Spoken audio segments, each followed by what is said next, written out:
Bonjour, salut à tous. J'espère que vous êtes en forme. Moi, je le suis, d'autant plus que je suis toujours dans cet endroit que j'affectionne tant, l'Université de Lomé. Je suis encore sous les arbres, comme vous le constatez, bénéficiant de l'ombre de ces arbres. Et donc, aujourd'hui, je voudrais qu'on termine ce parcours gestion des ressources humaines dont nous avons commencé par parler en 4 étapes. Donc, nous sommes à la 4e étape de ce processus de gestion des ressources humaines.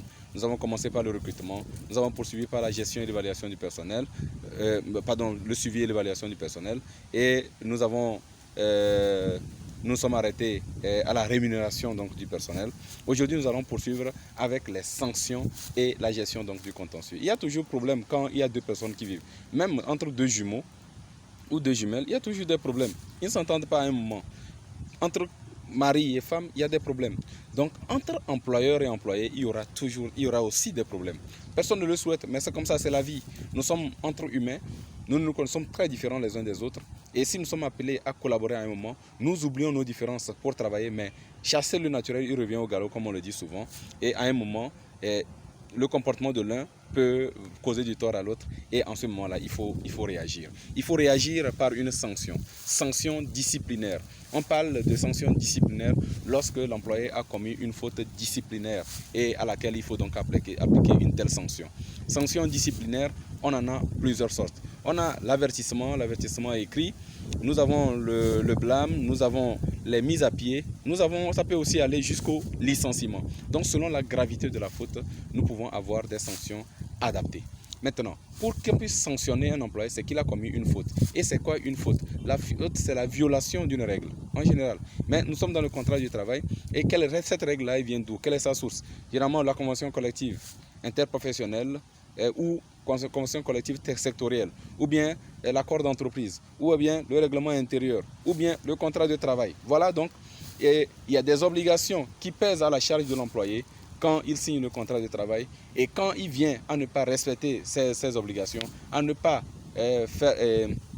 remplir ses obligations, il est normal qu'il fasse face à une sanction. D'ailleurs, même il était prévenu.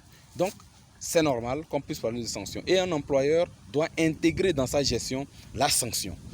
Un employeur qui n'a pas la gestion dans sa sanction est en train de faire du laxisme. Et qui fait du laxisme doit s'attendre à du désordre au sein de son entreprise. Et qui ne soit pas étonné lorsque les employés lui manqueront de respect. Qui ne s'étonne pas lorsqu'il va donner des instructions et que les instructions ne sont pas respectées. Qui ne s'étonne pas lorsqu'il va demander quelque chose et ce n'est pas fait. Et que l'employé se fasse payer tranquillement son salaire à la fin du mois sans toutefois fournir la prestation pour laquelle il a été recruté. Donc, sanctionner, cela fait partie donc de la gestion des ressources humaines. Et un employeur qui ne sait pas sanctionner est un mauvais manager. Il faut le comprendre. Et sanctionner n'est pas forcément d'aller...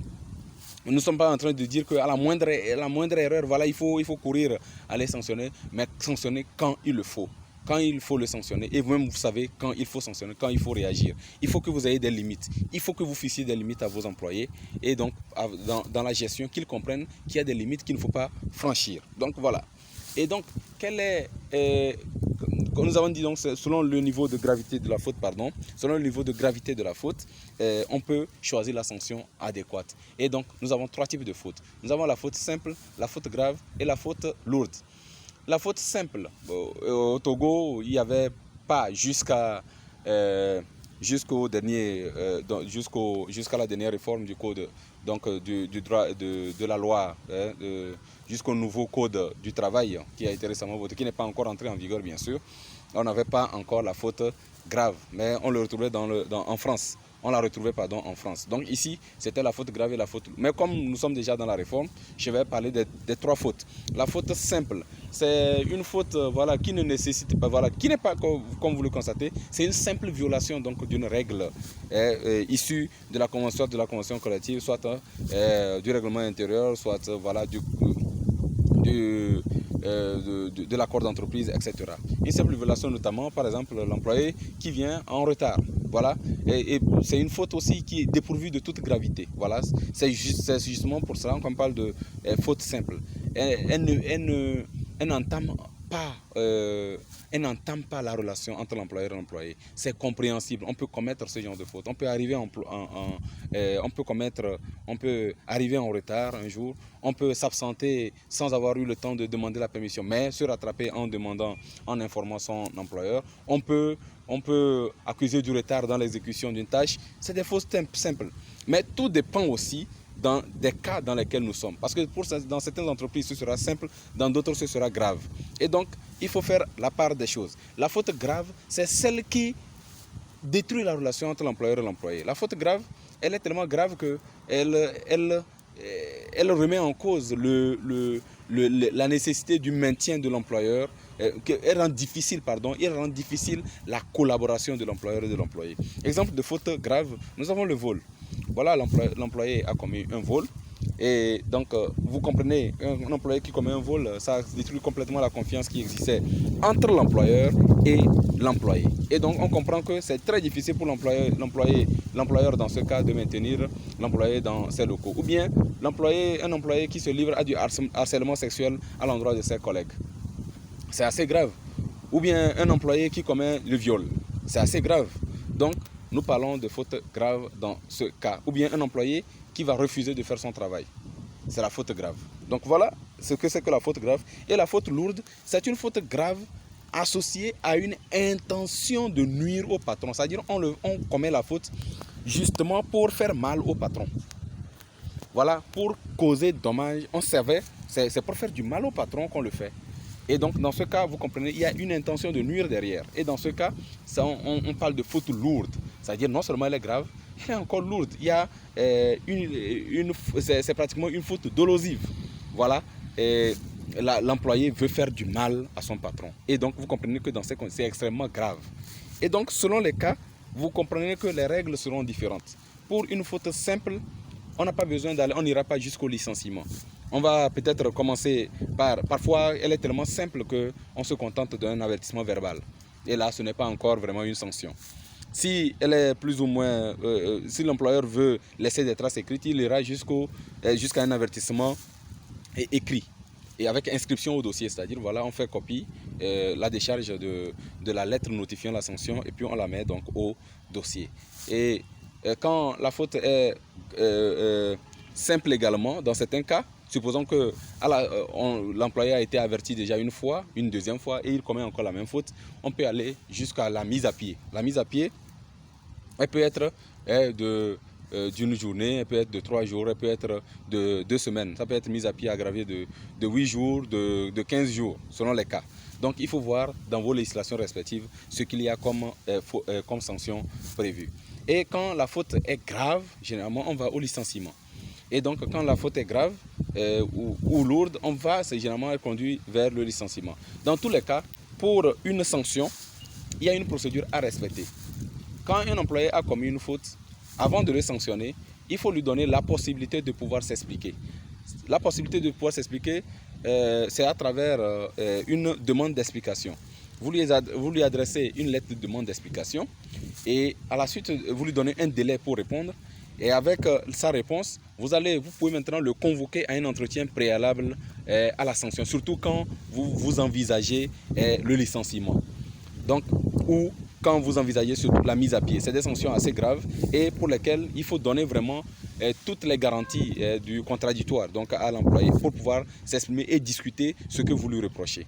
Et donc, vous l'invitez à un entretien préalable au licenciement. Ce n'est pas donner le courrier le matin et puis attendre que l'employé soit là l'après-midi, ou bien donner le courrier à 8 h et puis attendre que l'employé soit à 10 h. Non, c'est 48 heures au moins avant le jour de l'entretien. Et tout en lui indiquant à l'employé la possibilité de se faire assister par un délégué du personnel ou un délégué syndical ou encore par un membre du personnel de son choix.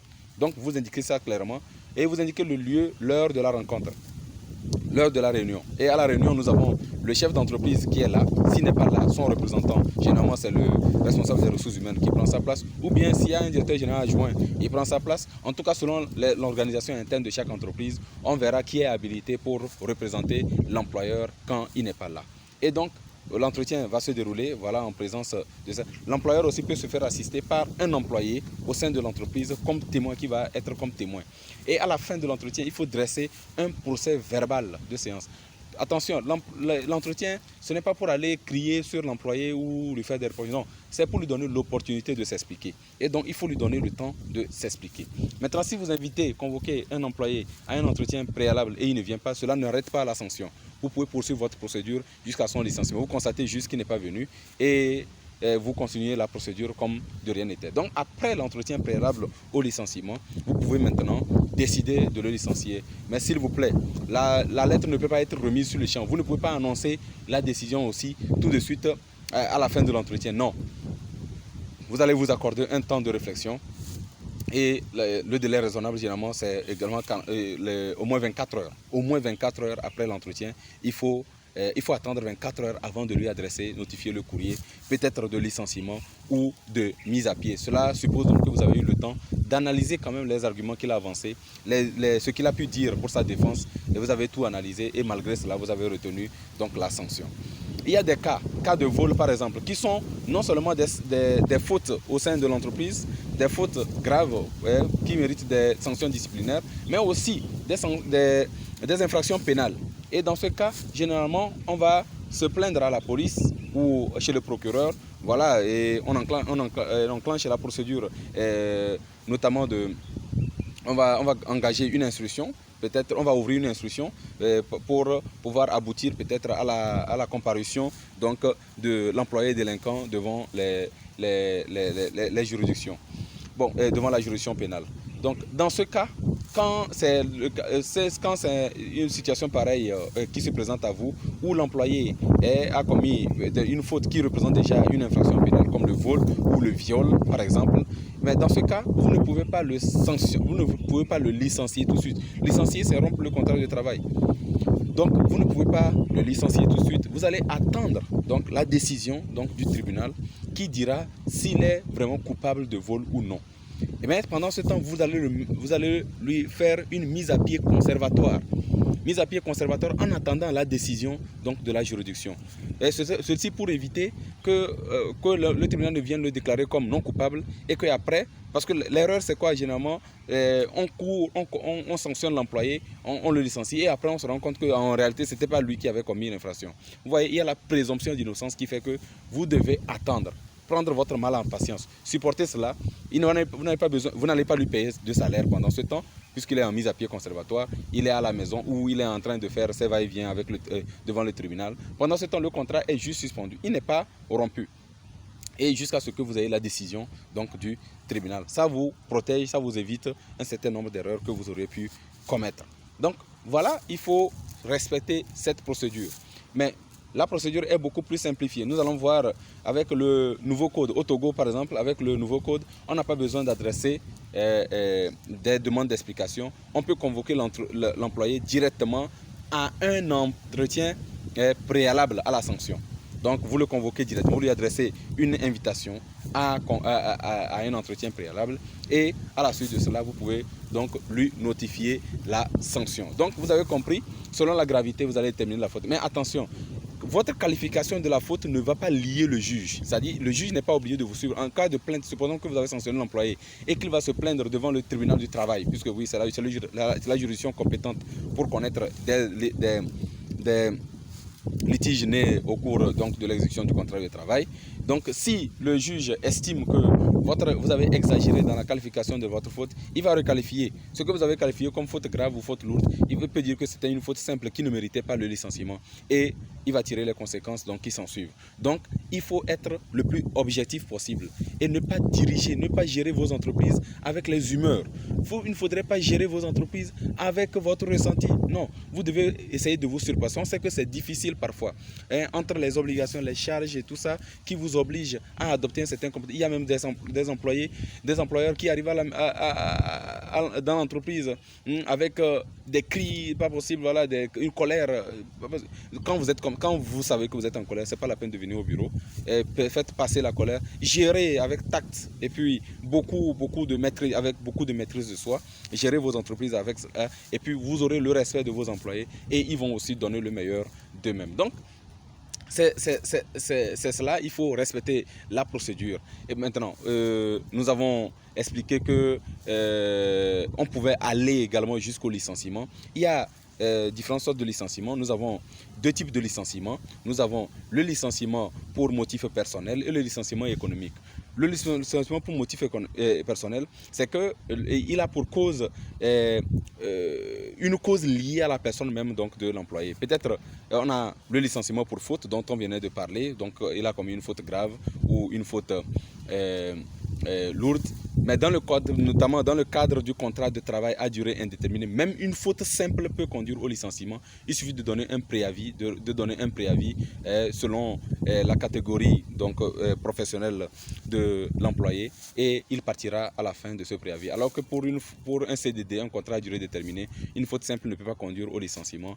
Seulement une faute grave ou lourde peut conduire donc à ce licenciement. Donc, quand vous avez décidé, j'étais en train de parler de licenciement pour motif personnel, il y a le licenciement pour faute, il y a les cas de maladie également. Après 6 mois d'absence consécutive à la suite d'une maladie, vous avez donné congé maladie à un employé et durant 6 mois successifs, il n'a pas pu répondre au service. Vous pouvez donc, avec l'avis, en demandant l'avis du médecin inspecteur du travail, vous pouvez donc procéder à son licenciement. Et là, c'est à son remplacement définitif. Et là-bas, la procédure aussi, je ne peux pas tout expliquer. Déjà, nous sommes à 16 minutes. Je ne peux pas tout dire dans le cadre de ces vidéos. C'est juste pour vous donner une idée. Vous avez donc d'autres cas aujourd'hui. Avec le nouveau code au Togo, il a été prévu le licenciement pour insuffisance professionnelle, par exemple.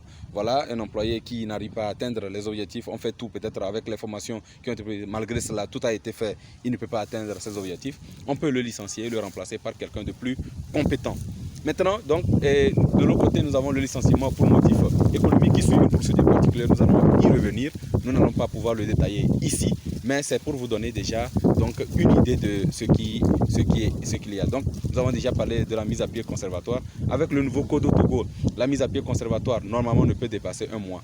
Mais quand c'est une procédure, c'est une mise à pied conservatoire, dans le cadre d'une procédure pour une infraction, pour une faute constituant une infraction pénale, là on peut comprendre qu'elle peut s'attendre jusqu'à la décision donc, du tribunal, puisqu'on ne maîtrise pas d'avance le temps que le tribunal prendra pour pouvoir se prononcer. Voilà un peu ce que je peux dire rapidement sur ce qui est des sanctions. Il y a aussi, on peut parler du contentieux en général. Le contentieux, l'employé aussi peut se plaindre par rapport au traitement que vous lui infligez, les conditions de travail, etc. Et peut-être qu'il a tout fait, rien n'a changé.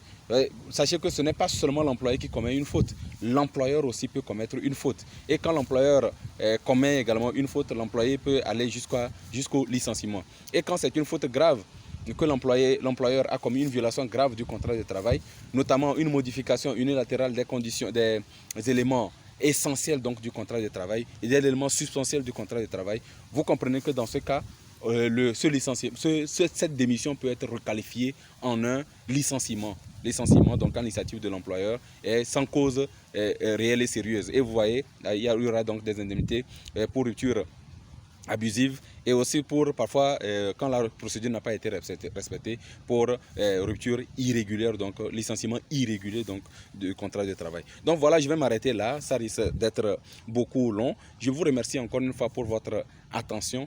Vos questions en commentaire donc sous cette vidéo me permettront de développer certains aspects peut-être que je n'ai pas pu développer. Merci beaucoup et le pari était de faire au plus 15 minutes, mais là la question des sanctions est très vaste et la question du contentieux. Peut-être une dernière chose pour terminer, le contentieux pour les réclamations de salaire et tout ça, sachez-le, c'est limité dans un délai. Et quand vous avez quelque chose à réclamer, vous employez par rapport à une rémunération, ne laissez pas passer la prescription de 5 ans, sinon vous ne pourrez plus. Merci beaucoup et à la prochaine. Merci pour votre attention.